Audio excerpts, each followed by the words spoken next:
जंग रुक गई, लेकिन क्या वाकई सब कुछ ठीक हो गया? सीज फायर हो गया, मगर तेल महंगा, चिप्स नायाब और सप्लाई चेन अब भी टूटी हुई है। और अब असल जंग मईशत के अंदर लड़ी जा रही है। अस्सलाम वालेकुम, मैं हूं अजीम राना और आप देख रहे हैं सुनो एक्सप्लेन्स। आज हम एक ऐसी हकीकत को समझेंगे जो खबरों की सुर्खियों में नजर नहीं आती, लेकिन इसका असर आपकी जेब, आपकी सेहत और आपके मुस्तकबिल पर पड़ता है। नाज़रीन, कहानी आबना हुर्मत से शुरू होती है, जिसकी अहमियत का एहसास दुनिया को हालिया जंग में वाज़े तौर पर महसूस हुआ, जो सिर्फ एक समंदरी रास्ता नहीं, ये दुनिया की मुआशी शहरग है। तकरीबन 20% तेल का मतलब रोजाना करोड़ों बैरल तवानाई यहाँ से दुनिया तक पहुँचती है। लेकिन जब जंग ने इस रास्ते को मुतासिर किया तो सिर्फ जहाज नहीं रुके, बल्कि एक ऐसा निजाम रुक गया जो पूरी दुनिया को चला रहा था। और फिर सामने आई एक ऐसी चीज जिसके बारे में आम इंसान सोचता भी नहीं। हीलियम, वही गैस जिसे हम गुब्बारों में देखते हैं, लेकिन हकीकत में ये जदीद दुनिया की बुनियाद है। दुनिया की बड़ी मिकदार में हीलियम खलीजी खित्ते, खास तौर पर कतर से आती है और इसकी तरसील भी इन्हीं रास्तों से होती है। जब ये रास्ता मुतासिर हुआ तो दुनिया की तकरीबन 30% हीलियम सप्लाई खतरे में पड़ गई। यही हीलियम माइक्रो चिप्स बनाने में इस्तेमाल होती है,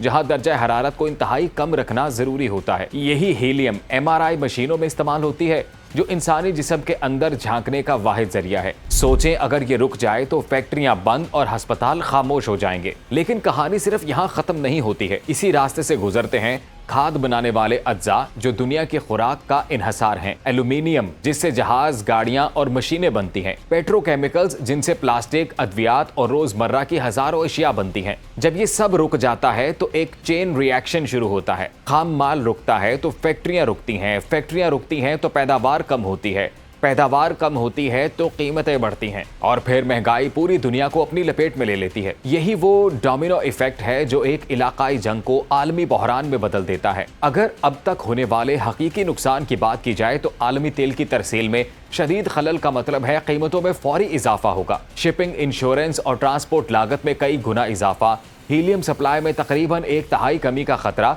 सेमीकंडक्टर चिप इंडस्ट्री पर दबाव, खाद और खुराक की सप्लाई मुतासिर, जिससे खुराक महंगी होगी।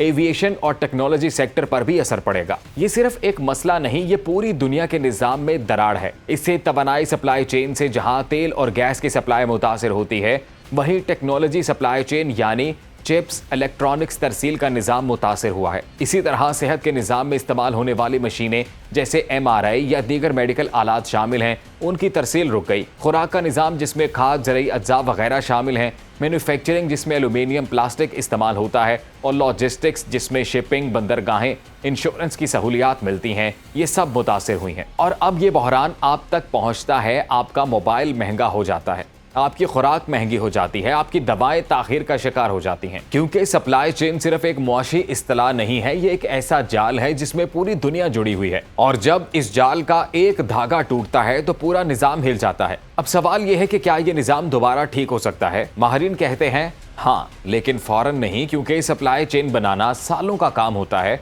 और टूटना सिर्फ चंद दिनों का। इसलिए अगर जंग आज रुक भी जाए तो इसके असरात महीनों बल्कि सालों तक रहेंगे। अब दुनिया एक नए दौर में दाखिल हो रही है, जहां मुमालिक कोशिश कर रहे हैं कि एक ही रास्ते पर इन्हसार कम किया जाए, नए रास्ते बनाए जाएं और अहम वसाइल का जखीरा किया जाए। लेकिन एक हकीकत अब भी वाज़ेह है, दुनिया जितनी तरक्की याफ्ता होती है उतनी ही कमजोर भी हो गई है। एक तंग सा समंदरी रास्ता और पूरी दुनिया रुक जाती है। ये जंग हमें एक सबक देती है। असल ताकत सिर्फ हथियारों में नहीं होती, बल्कि निजाम को समझने में होती है। ये सिर्फ ईरान और अमेरिका की कहानी नहीं, ये एक ऐसे आलमी निजाम की कहानी है जो एक झटके से हिल जाता है। अगर आपको ये वीडियो पसंद आई हो तो चैनल को सब्सक्राइब करें और वीडियो को शेयर करें। कमेंट में अपनी राय का इजहार जरूर कीजिएगा।